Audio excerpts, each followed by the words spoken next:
আমাদের চ্যানেলে সম্প্রচারিত বক্তার বক্তব্য নিজস্ব মতামত, এর জন্য চ্যানেল কর্তৃপক্ষ দায়ী নয়। এই চ্যানেলে প্রকাশিত প্রতিটি অনুষ্ঠান কোনোভাবে ক্ষতিকারক বা অবৈধ কার্যকলাপ প্রচার করে না। এখানে সম্প্রচারিত প্রত্যেকটি অনুষ্ঠান শিক্ষামূলক উদ্দেশ্য নিয়ে তৈরি।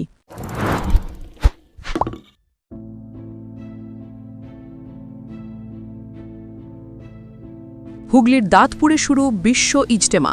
প্রথম দিনেই জুম্মার নামাজে মুসল্লির ঢল, সংখ্যা ছাড়ালো ৫০ লক্ষের অধিক। আজ থেকে হুগলি জেলার দাঁতপুরে আনুষ্ঠানিকভাবে শুরু হয়ে গেল বিশ্বের অন্যতম বৃহৎ মুসলিম ধর্মীয় সমাবেশ বিশ্ব ইজতেমা। ইজতেমার প্রথম দিনেই জুম্মার নামাজকে কেন্দ্র করে সৃষ্টি হয় নজিরবিহীন জনসমাগম। আয়োজকদের একাংশের দাবি, শুক্রবারের জুম্মার নামাজে অংশ নেওয়া মুসল্লির সংখ্যা কোটির গণ্ডি ছাড়িয়েছে। শুক্রবার ভোর থেকেই দাঁতপুর ইজতেমা ময়দানের পাশাপাশি আশেপাশের বিস্তীর্ণ এলাকায় মুসল্লিদের ঢল নামতে শুরু করে। রাজ্যের বিভিন্ন জেলা ছাড়াও ভিন রাজ্য ও বিদেশ থেকেও বহু ধর্মপ্রাণ মুসলমান এই ইজতেমায় অংশ নিতে এসেছেন। দুপুরের জুম্মার নামাজের সময় মূল ইজতেমা ময়দান ছাড়িয়ে সংলগ্ন রাস্তা, খোলা মাঠ ও আশেপাশের এলাকায় সারিবদ্ধভাবে নামাজ আদায় করতে দেখা যায় মুসল্লিদের। এই বিশ্ব ইজতেমা চলবে ২, ৩ ও ৪ জানুয়ারি পর্যন্ত। আগামী ৫ জানুয়ারি আখেরি মোনাজাতের মধ্য দিয়ে শেষ হবে এবছরের ইজতেমার সমস্ত কার্যক্রম। প্রতিদিনই ফজরের নামাজের পর থেকে শুরু হচ্ছে বয়ান, যেখানে দেশ বিদেশের প্রখ্যাত আলেম ও ধর্মীয় বক্তারা ইসলামের আদর্শ, নৈতিকতা ও মানবিকতার বার্তা তুলে ধরছেন। ইজতেমাকে কেন্দ্র করে প্রশাসনের পক্ষ থেকেও নেওয়া হয়েছে কড়া নিরাপত্তা ব্যবস্থা। পর্যাপ্ত পুলিশ বাহিনী, সিভিক ভলান্টিয়ার, ট্রাফিক পুলিশ মোতায়েন করা হয়েছে। পাশাপাশি স্বাস্থ্য পরিষেবা, পানীয় জল, অজু ও স্যানিটেশনের জন্য বিশেষ ব্যবস্থা রাখা হয়েছে। কোনো অপ্রীতিকর পরিস্থিতি এড়াতে পুরো এলাকা সিসিটিভি নজরদারির আওতায় রয়েছে। আয়োজক কমিটির পক্ষ থেকে জানানো হয়েছে, শান্তিপূর্ণ ও সুশৃঙ্খলভাবে ইজতেমা সম্পন্ন করাই তাদের মূল লক্ষ্য। মুসল্লিদের কাছেও শৃঙ্খলা ও নিয়ম মেনে চলার আবেদন জানানো হয়েছে। বিশ্ব ইজতেমা শুধু একটি ধর্মীয় সমাবেশ নয়, এটি সম্প্রীতি, ভ্রাতৃত্ববোধ ও আত্মশুদ্ধির এক মহামিলন ক্ষেত্র। দাঁতপুরের মাটিতে লক্ষ লক্ষ মানুষের একসঙ্গে ইবাদত ও দোয়ার এই দৃশ্য ফের একবার বিশ্ব দরবারে তুলে ধরল ভারতের ধর্মীয় সহাবস্থানের ছবি।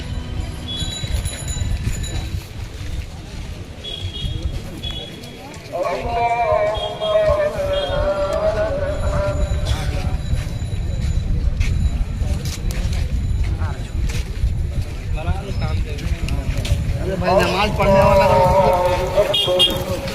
भाई নাকি আপনারা এখানে খুব ভালো আমাদের ব্যবস্থা। এটা একটা বহুত উঁচু কাজ, এটার দ্বারাই বহু কিছু শেখা যায়। আমরা বহু মানুষ আছি, ইসলামে আছি, কিন্তু ইসলামের আমরা কিছু বুঝি না, ঠিক আছে? নবীর তরিকা জানি না, আল্লাহর যেগুলো হুকুম আছে সেইগুলো একাম করছি না, মা বাবার খেদমত করছি না। যেগুলো হুকুম, আল্লাহর হুকুম, যে ৫ ওয়াক্ত নামাজ পড়া, মা বাবার খেদমত করা, পাড়া প্রতিবেশীদের সাহায্য করা, খেদমত করা, তাদের সঙ্গে ভালো ব্যবহার করা, সেই সব থেকে আমরা বহু দূরে আছি। এই কাজ থেকে আমাদের বিভিন্ন কিছু শেখা যায়। সর্বপ্রথম তো আমাদের আল্লাহকে চেনা যায়, যিনি আমাদেরকে সৃষ্টি করেছেন, তাই না? আমাদেরকে উনি সৃষ্টি করেছেন ওনার ইবাদত করার জন্যে। আমরা সেই দিক থেকে গাফিল আছি। এই কাজে নামলে এলে বোঝা যায় যে আমরা কত কি দূরে আছি। আমরা ইসলাম ধর্মে আছি, আল্লাহর হুকুম আদায় করতে হবে, নবীর তরিকায় চলতে হবে। হ্যাঁ, এই কাজ থেকে এগুলো সব শিখে যায়। কবে থেকে কি করছেন এখানে, মোটামুটি কবে থেকে এসেছেন আপনারা? আমরা এসছি আজ ২-৩ দিন হচ্ছে। আমাদের এখানে মানে খেদমত আছে, এখানে যত সাথীরা আসবে তাদেরকে খাওয়া দাওয়া করানো, হ্যাঁ, তাদের দেখভাল করা, তাদেরকে সুষ্ঠুভাবে কোথায় বাথরুম আছে, কোথায় চান করবার জায়গা আছে সেগুলোকে দেখিয়ে দেওয়া। এবারে অনেক বুজুর্গ সাথী আছে, হ্যাঁ, মাজুর সাথী আছে, তাদেরকে একটু খেদমত করা, নিয়ে বসানো, শোয়ানো, তাদেরকে সঙ্গে করে নিয়ে গিয়ে জায়গা দেখানো। যেমন আমাদের এখানে এমন আম মাজমা চলছে, জুম্মার নামাজ চলছে, তো অনেক সাথীরা জানে না কোথায়, তাদেরকে রাহাবারি করে দেখিয়ে দেওয়া। আপনাদের ওখান থেকে যারা এসছে গার্ডেন ডিস্ট থেকে? গার্ডেন ডিস্ট যে মানুষ আসুক, পুরো ওয়ার্ল্ডের লোক এলেও আমাদের কাছে এসে যদি বলে যে দাদা এই জায়গাটা কোথায়, তো তাদের আমরা আহ্বান করছি, নিয়ে গিয়ে তাদেরকে দেখিয়ে দিচ্ছি।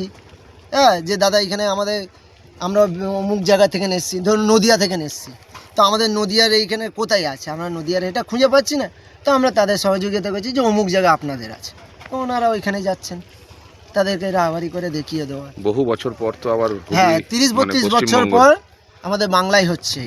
আল্লাহ শুকর, এটা বহুত বড় যে আল্লাহ আমাদেরকে পছন্দ করেছে, কবুল করেছে। হ্যাঁ, 30 বছর পর। এর আগে হয়েছিল প্রায় আমরা শুনেছি 6টার দিকে হয়েছিল, হাওড়া বাঁকড়া। চটায় হয়েছিল, বাঁকড়ায় হয়েছিল।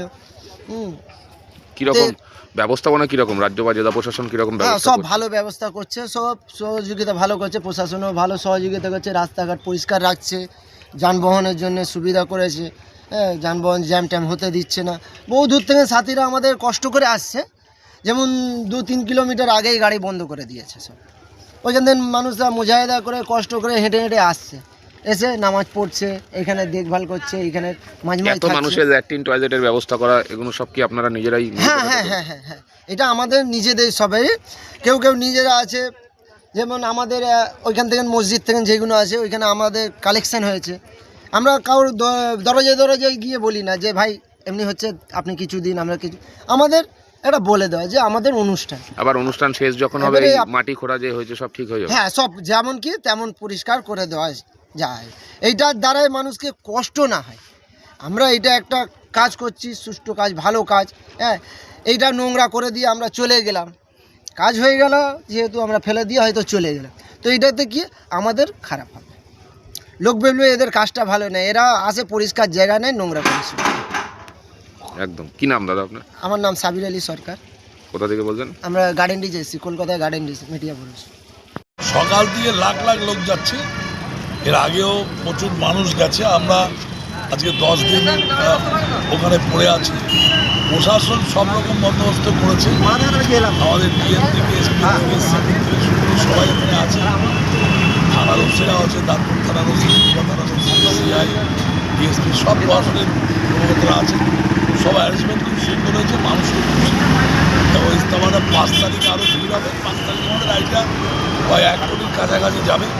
রাজ্যের মুখ্যমন্ত্রী মমতা বন্দ্যোপাধ্যায় সমস্ত কিছু বন্দোবস্ত করছে, যাতে পুণ্যার্থীদের কোথাও যেন কোনো রকম অসুবিধা না হয়। আর কি 10 কিলোমিটার দূরে, ঠিক আছে। আমরা এখানে প্রত্যেক দিনই আসি, বা এখানে যে বিশ্ব ইজতেমা হচ্ছে তার জন্য দূর দূর থেকে আমাদের এখানে প্রচুর লোক জমায়েত হয়েছে। আজকে শুক্রবার, জুম্মার নামাজ ছিল, তাই লোকাল লোক যে নামাজ টামাজ পড়ে তারা বাড়ি ফিরে যাচ্ছে, হয়তো আবার তারা পরে আসবে। হ্যাঁ, এবার যারা দূর থেকে আসছে তারা তো এখানে এসে থেকে যাচ্ছে, তাদের থাকা খাওয়া দাওয়া সব রকমই আছে। এটা চলবে 5 তারিখ পর্যন্ত, শেষ হলে তারপর যে যার রওনা দেবে। এমনি ব্যবস্থাপনা কিরকম? না, ব্যবস্থাপনা খুবই ভালো, খাওয়া দাওয়া থাকা থেকে কোনো রকম অসুবিধা নেই। মেডিকেল পর্যন্ত রেডি আছে, অ্যাম্বুলেন্সও রেডি আছে, ফায়ার সার্ভিসও ঠিক আছে, সব দিক দিয়ে একদম। কোনো দিক দিয়ে ফ্রিতে হচ্ছে না, পয়সা দিতে? না, ফ্রিতে বলতে কি ওই সামান্য সামান্য যে যার কেউ, তো ওটা এমন কিছু খরচা মতন একটু। মানে এই যে হাঁটা অনেকটা হাঁটতে হচ্ছে, গাড়িটা অনেক দূর। না না, এটার জন্য কোনো প্রবলেম নাই, এটার জন্য আমরা পুরো দেখুন 2 কোটি উভয় দিক দিয়ে 2 কোটি 3 কোটি লোকের সমাবেশে তো একটু তো হাঁটতেই হবে দাদা। হ্যাঁ, একটু তো কষ্ট করতে কি হবে। নাম করে বলে দিন না দাদা আপনাদের দুজন। আমার নাম ইয়াসিন মণ্ডল, আর এনার নাম হচ্ছে মনিরুল হাসান মোল্লা। একই জায়গা থেকে? কোথা থেকে? আমরা আলিনগর। আরে না, হুগলির আলীনগর।